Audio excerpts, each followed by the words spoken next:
విగ్రహాన్ని ధ్వంసం చేసిన దోషులను వెంటనే శివయ్య విగ్రహాన్ని ధ్వంసం చేసిన దోషులను వెంటనే శివయ్య విగ్రహాన్ని ధ్వంసం చేసిన దోషులను వెంటనే శివయ్య విగ్రహాన్ని ధ్వంసం చేసిన దోషులను వెంటనే జై శ్రీరామ్ జై శ్రీరామ్ జై శ్రీరామ్.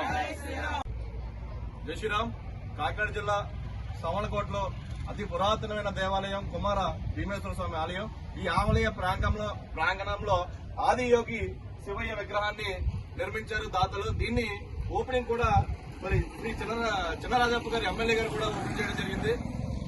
ఇక్కడ కొంతమంది దుండగలు స్వామివారి యొక్క విగ్రహాన్ని ధ్వంసం చేసి మరి ఎంతో పాపాన్ని అయితే మూటగట్టుకున్నారు. గత ప్రభుత్వంలో చూసుకున్నట్లయితే నిరంతరం కూడా హిందుత్వం మీద దాడి, హిందూ దేవాలయాల మీద దాడి, హిందూ విగ్రహాల మీద దాడి చేసేవారు. నిరంతరం కూడా ఉద్యమాలు చేసేవాళ్ళు. నిరంతరం కూడా రోజు కూడా మా పని అదే అయిపోయింది. ఉద్యమాలు చేయడం, కేసులు పెట్టించుకోవడం. కానీ ఎవడన్నా దొరికితే వాడు పిచ్చోడన్నా ఎర్రోడని చెప్పి వదిలేసేవారు. కానీ ప్రభుత్వం మారింది.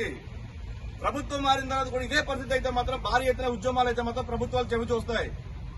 అతి పురాతనమైన కుమారస్వామి ఆలయం దగ్గర సామలకోటలో అతి విలువైన మరి రాతి విగ్రహాన్ని మరి దుండగలు ధ్వంసం చేసి వాళ్ళు ఎంత చక్కగా తిరుగుతున్నారంటే అంత చక్కగా తిరుగుతున్నారు. కాబట్టి ఆలయ అధికారులు ఇప్పటికీ ఎటువంటి చర్యలు తీసుకున్నారు, ఇక్కడ పోలీసు అధికారులు ఎటువంటి చర్యలు తీసుకున్నారని చెప్పి మేము విశ్వ హిందూ పరిషత్ నుంచి సూటిగా అడుగుతున్నాం. తప్పకుండా ఈ 24 గంటల్లో ఏదైతే కుమారస్వామి వారి యొక్క ఆలయం దగ్గర మరి ఆదియోగి శివయ్య విగ్రహాన్ని ధ్వంసం చేశారో వాళ్ళని కఠినంగా శిక్షించకపోతే మేము భారీ ఎత్తున దేవాలయం ముందు అలాగే స్టేషన్ ముందు కూడా ధర్నా నిర్వహిస్తామని చెప్పి విశ్వ హిందూ పరిషత్ ద్వారా తెలియజేస్తున్నాం. ప్రతి ఒక్కరికి కూడా